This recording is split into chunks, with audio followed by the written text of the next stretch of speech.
afternoon. Welcome to the OMNI Coalition News Show, aka TOCNS. The show's an amalgam of strange, weird, bizarre, off-the-wall, and otherwise things you don't normally see anymore from most news sources these days. During a time of political overabundance and divisiveness, we present you with more unifying topics to discuss for the most part. For links to those articles, the music done by Carrera, and anything else potentially interesting, check the underbar of the description below. Anyway, I am Xander, and today is Tuesday, aka Tears Day, also known as Tuesday, December 6, 2022. Alright, let's jump into the news, shall we? From Rebel News, we have Elon Musk. Wikipedia has a non-trivial left-wing basis. Alright.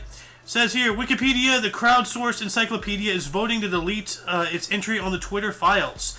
Last week, Elon Musk journalist Matt Taibbi released the first batch of emails detailing collusion between the Biden campaign and Twitter under its previous regime. Former Twitter executive Vijaya Gadde, who headed the company's legal, policy, and trust department, played a key role in the story's suppression, and that Twitter worked alongside the Biden campaign to censor content on the platform. As it was detailed on Twitter, Wikipedia is voting on the deletion of a page covering the topic because its editors have deemed it a nothing burger, with many claiming that the story isn't notable because mainstream media outlets did not provide it with a significant coverage. One editor called the release a self-published blog post with a grandiose title, lacking significant coverage in reliable sources. If relevant discourse relating to the blog post could be covered under the laptop page. That was a quote, referring to the site's entry on Hunter Biden's laptop. This was generally ignored by the media with good reason and thus failed to establish notability, end quote, wrote another editor. Elon Musk, who now owns Twitter, replied and asked Wikipedia founder Jimmy Wales for a response. So, here we go. And I believe I accidentally covered the entire article, so I am sorry. Whoever wrote this, Ian Miles Cheong. Please, viewers, still go to the link in the underbar of the description for this article. Give them the foot traffic. They put in the work. I'm just reading this. But this is very interesting. And I already knew about Wikipedia being a leftist organization because there are things I've heard and whatnot, various videos and, talking with various people about them, going in and changing things, like retroactively and whatnot, pushing things more towards one side of a bias. Anyway, actually that was not the top story today, but let's go on over here. It says here, more from Rebel News, talking more about Elon Musk here. Elon Musk's Neuralink under investigation by Biden administration over alleged animal welfare law violations. Alright. The Biden administration has launched a federal investigation into Elon Musk's Neuralink over allegations that the company may have violated federal animal welfare laws. Musk, who serves as Neuralink's CEO, has been under fire for his takeover of Twitter and his decision to release the Twitter files detailing the Biden's campaign's collusion with the social media platform to censor coverage of Hunter Biden's laptop ahead of the 2020 presidential election. Neuralink is a company dedicated to developing, quote, ultra-high bandwidth brain-machine interfaces to connect humans and computers, end quote, per its website. So yeah, basically making humans literally hackable. It says here, according to Reuters, an investigation was launched by the U.S. Department of Agriculture's Inspector General following a request by a federal prosecutor. The report claims that the investigation into Neuralink revolves around potential violations of the Animal Welfare Act, which, quote, regulates the treatments of animals in research, teaching, testing, exhibition, transport, and by dealers, end quote. So yeah, we got another quote here. Neuralink treats animals quite well compared to other research facilities, end quote, Reuters reported. According to interviews with Neuralink researchers and employees, company executives have gone on record to talk about building a monkey Disneyland for their test subjects at one facility, allowing them to live in relative comfort. Another location constructed a monkey Taj Mahal for simian test subjects in waiting. So that's really interesting, but still, as I keep saying, Elon Musk is not a man of the people. He's just a political pawn. He's a dancing monkey on the stage, essentially. Same with Trump, same with, Kanye West. They're all just actors on the stage. That's all they are. Good little puppets. So, and if you don't believe me, somebody, I've never had anybody say anything that you know, okay, let me explain something. Someone like Elon Musk, with his power and influence and everything, I mean, like, the guy sent one tweet and completely tanked the cryptocurrency market for a short amount of time. Someone of that wealth of influence, of public known and notoriety and all that stuff, if they're not playing with the powers that be, then he'd be Epsteined, you know, real quick. So, yeah. Anyway, we're going to move on here. More from Rebel News. Liberals did no consultations on last-minute hunting gun ban. According to the ministry's response to the order paper question posed by Conservative MP Raquel Dancho, the most recent stakeholder engagement in the sweeping new firearms legislation was done in late 2018, long before the May 2020 ban on 1,500 popular models of shotguns and rifles orchestrated through an order in council. The last so-called engagement took place nearly 4 years prior to the recent handgun ban added to the C-21, as well as the last-minute addition of 478 pages of amendments that would serve to ban all center-fire semi-automatic rifles and the majority of Canadian shotguns. The in-person engagement skipped over Western Canada entirely. Wow. Not surprising at all, but like, wow. It says here, though experts, hunters, and sport shooters have said Trudeau's latest ban attacks hunting rifles, Trudeau called those claims misinformation, of course. You know, like, misinformation, buzzword, bleh, buzzword. You know, that's all it is. So, anyway, speaking of Mr. Buzzword of Rebel News, federal audit finds Trudeau government gave away billions in ineligible funds through CERB. What is that? CERB? It says here why can't I get rid of that? Hold on a second. There we go. It says here, a report tabled by Auditor General Karen Hogan determined that the Trudeau Liberals overpaid emergency response benefits by billions. Report 10, specific COVID-19 benefits, details that the Canadian Revenue Agency, CRA, and Employment and Social Development Canada, ESDC, effectively delivered COVID-19 emergency relief subsidies to Canadians affected by government-sanctioned lockdowns, yet payouts were billions more than what they should have been. In order to act swiftly at the beginning of the pandemic hysteria, the government relied on self-submitted applications and limited prepayment controls to expedite payments to Canadians through programs such as the Canadian Emergency Response Benefit, CERB. Okay, so that's what CERB is. Ms. Hogan found that this resulted in overpayments of $4.6 billion paid to ineligible individuals, with an estimated $27.4 billion needing further investigation. Good heavens. I'm going to read this next paragraph here, and then I'll let you guys go to the article itself and continue on your own. A breakdown of some discrepancies needing investigation shows that $1.6 million went to individuals who quit their jobs, $4.6 million went to duplicate payments, $6.1 million went to people who were in jail for the benefit period, $3.3 million went to those not residing in Canada at the time, $2.2 million went to those under the age of 15, and $1.2 million went to deceased Canadians. Oh, I'm sorry. Didn't want to smack my poor snowman in the face, you know? Poor snowman. My goodness. This is ridiculous. Like, every day, I get more and more flabbergasted at the lunacy of everything here. Anyway, let's continue on. More and more from Rebel News. Liberals won't say where CCP police stations are or when the government first became aware of them.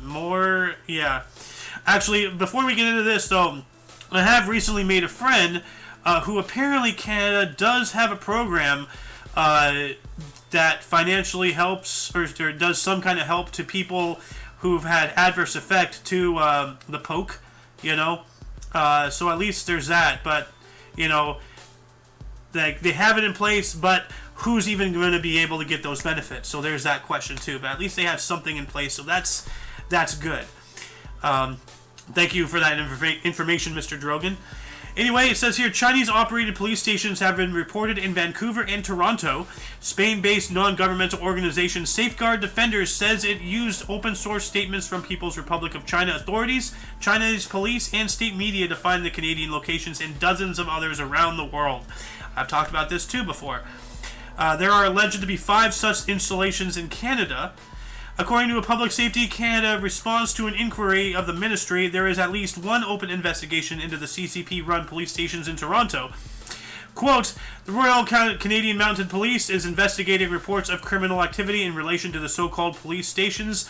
As the RCMP is currently investigating the incident, there is no further comment at this time, end quote.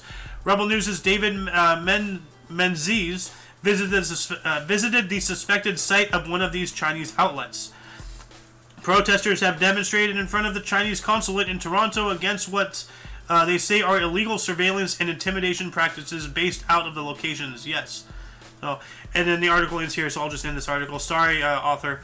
The Chinese government claims these satellite police stations are used to provide services like driver's license renewals to Chinese expats. Yeah, sure. Yeah. Anyway, we're going to move on up more from Rebel News. Human rights organization says it found 2 new Chinese police stations in Canada. So we're continuing on in the same subject matter here. A new report published by the Spain-based non-governmental organization Safeguard Defenders titled Patrol and Persuade, a follow-up on 110 overseas investigation, found that the Chinese Communist Party hosts at least 48 newly discovered police stations overseas, 2 of which are in Canada. This brings the total number of known Chinese police stations in Canada up to 5. So this must have been written at around the same time. Is this the same writer? No. So I guess they were talking with each other. That would make sense. So, quote, the vast majority of the newly documented stations have been set up starting in 2016 by 2 newly discovered local Chinese jurisdictions, Nantong and Wenzhou, end quote, the report says. Safeguard Defenders found that a Chinese police station in Paris, France, has been conducting an illegal persuasion to return program. Quote, this is in addition to already exposed operations in Spain and Serbia, end quote, the report adds. According to the organization, the discovery contradicts the claim made by the Chinese government that the stations were only serving administrative purposes. Yep. So, yeah, go ahead, go to this article. There's more here, so. But nothing new for me, at least, you know. Let's move on up here. More from Rebel News. British county to introduce traffic filter scheme, which will prevent citizens from free movement. Oh, wonderful. Here we go. On last night's episode of the Ezra Levant Show, Ezra discussed how Oxfordshire County in the UK has approved a traffic filter scheme to limit when and where residents are permitted to drive their cars. As stated by Ezra, quote, traffic filter, that sounds good. Sounds like maybe they're cleaning the air or something. No, they're filtering out you. You're the dirt they're filtering, end quote. He went on to say, quote, to stop most drivers, just to stop them, not sure what the 6.5 million quid is for. And of course, don't you worry, it's only for unnecessary journeys. I think you yourself are a good judge of what is necessary and what isn't, but no longer. But don't you worry your pretty little head. That decision will be now made for you by the government, end quotes. Here we go. Yep. So, people have got to start standing up, you know. People have really got to start standing up. This is getting ridiculous. And then one last article here from Rebel News. Ontario school boards given millions in taxpayer dollars to solicit the gender identification of young children. Good Lord. Ontario taxpayers funded a multi-million-dollar identity-based census access to information documents show. An email sent on behalf of Patrick Case, who makes $208,294 per year, working as the Assistant Deputy Minister and Education Equity Secretariat, detailed the 2021-22 funding for student demographic data projects. His email reads, quote, I'm writing to update you on the 2021-22 PPF funding for demographic data gathering. We are aware that many boards have collected or are in the process of collecting student demographic data, and other boards have yet to engage in this work. As this work expands in boards across the province, the benefits of student demographic data to school boards' efforts to identify and dismantle systematic barriers are evident. As a foundation for board improvement and equity planning, all boards are expected to be in the process of collecting voluntary student demographic data by September 2022. Yeah. So, I'll just read the rest of the email here. To support its focus, 2021-22 PPF for demographic data gathering will be student demographic data collection and or analysis projects only. Given that boards are at different stages in the student demographic data process, the ministry will be differentiating the level of funding available to boards as follows. $55,000 if your board has not previously received funding for a student demographic data project. $35,000 for other boards, end quote. So, and the article continues on from there, but I'm going to let you go there and read it yourself. So, but using taxpayer dollars to push the agenda to segregate people based off of these different demographics. There's one demographic, humanity. We're all one. Why are they pushing so hard to segregate us? You know? Let's move on up here from Oddity Central. Skinny woman breaks 4 ribs while coughing. Well, that brings up several questions. One, like, how bad was she coughing? Is she okay? Like, does she have, like, you know, like, pneumonia or something? Like, that's some insane coughing. But number 2, you gotta have body fat, you know? Like, one of my aunts is you know, a little out there. She thinks that she can lose weight. The woman is a stick. She's unhealthily skinny. But, yeah. It says here, a young Chinese woman recently ended up in the hospital with multiple broken ribs after a coughing fit caused by eating spicy food. Well, that would cause it. If you've ever eaten something spicy, you already know that it can cause a bit of coughing, as I said. What you probably didn't know is that in extreme cases, spicy food-induced coughing can actually cause bone fractures. Case in point, a Chinese woman from Shanghai who, because of being too skinny and having poorly developed musculature, broke no less than 4 ribs while coughing because of spicy food. The woman, surnamed Huang, told doctors in her native city of Shanghai that she was eating spicy food, which at one point caused her to start coughing. I believe I'm reading the same thing multiple different ways here. During a particularly strained cough, the young woman allegedly heard a sharp crack from her chest area and immediately began to experience pain when breathing and trying to speak. Ay, ay, ay. So, yeah, no, you gotta have some body fat on you. You have to. Like, and I know a lot of people don't have that opportunity, like, you know, in the world. Like, me being in the United States, you know, it's very easy for me to say, oh, just eat more, you know, but, like, you know, well, let this be a lesson. If you're skinny, don't eat spicy foods, because you might break something. You might actually hurt yourself beyond just the spice. So, let's move on up here from the Mirror. 9 members of brawling family jailed after 50-person bloodbath fight at wedding. Wow.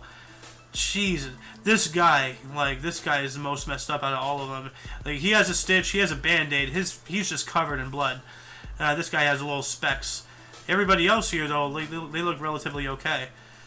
It says here, 9 members of the same family were jailed after a 50-person bloodbath brawl at a wedding. The massive brawl cost £18,000 worth of damage at the Derricksbury Park Hotel in Cheshire and left the walls covered in blood and glass. Ooh. The Stokes family waded into the violence, which saw some guests barricade themselves into a function room in a desperate attempt to stay safe.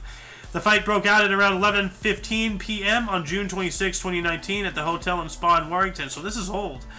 John Stokes at the age of 23, John Stephen Stokes, 27, Stephen Stokes, 25, Brian Stokes, 25, Edward Joseph Stokes, 21, Thomas Stokes, 30, Edward William Stokes, 28, and Terry Stokes, 36, were jailed for the mayhem. So, yeah, but this is somewhat old news, so I don't know why they're digging this up. This was back when 2019, so this is over 3 years old. Alright.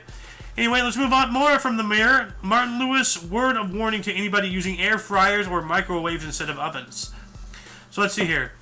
Martin Lewis has issued an urgent warning to households who use air fryers or microwaves instead of ovens. Spike, pay attention. The money-saving expert has informed families that have ditched their oven for air fryers like the Ninja and Tower, saying that they may actually be costing more for them to run. The promise said that these appliances are more economical than using an oven may not be the case for all foods, Martin Lewis has warned. He has now urged families to think twice before ditching their more traditional appliances when they are trying to save cash, reports the Manchester Evening News. Who is joined? Oh, hey, welcome to the show, Muffin. It continues on here. He has now urged families to... Oh, yeah, I already wrote that. Speaking on this latest podcast, the money expert advised people on what to use when cooking. So, yeah, that is interesting. So, yeah, do your homework when you want to do air frying. It might actually be better to just actually use an oven or a microwave. So, I know one of my friends has an air fryer, and he uses that to cook his chicken nuggets and whatnot. So, but yeah, no, if you really are, like, you know, all about that, you know, being economical stuff and all that whatnot. Did he miss... Oh, no, I'm missing an eyeball. Anyway, yeah. Oh, yeah, you are. Yeah. Yeah, see? Yeah. Can you pick it up? Like, the string's there, but the bead is gone. I gotta get a new one. This guy has both of his eyes, though. So. But no. If you got the air fryer because you really want to be economical, or if money really is a factor, which I understand that position very well, you really got to start nickel and diming everything. Count your pennies. So, look into this. We're gonna move on up here from UPI, better known as UPI. Padres Musgrove breaks world record for fastest pitch in Antarctica. All right. The San Diego Padres all-star pitcher Joe Musgrove traveled to Antarctica to celebrate his 30th birthday and break a Guinness World Record. Musgrove, accompanied by fellow Padres pitcher Sean Mania and a team from the Challenged Athletes Foundation, traveled to the coldest continent in a bid to set the Guinness World Record for the fastest baseball pitch thrown in Antarctica. Well, this is interesting. Musgrove's, I never heard of that. Yeah. Says here, that's cool. Yeah, Musgrove's goal was to throw an 80-mile-per-hour pitch, and after a few warm-ups, he was able to exceed his goal to set the record at 86 miles per hour on Friday, 2 days before his celebrated 30th birthday in Antarctica. The pitcher's companions from the Challenged Athletes Foundation, which provides support for athletes with physical challenges, including Landis Sims, a teenage baseball player born without hands or feet. Okay. I don't know how you can play baseball with that handicap, but all right.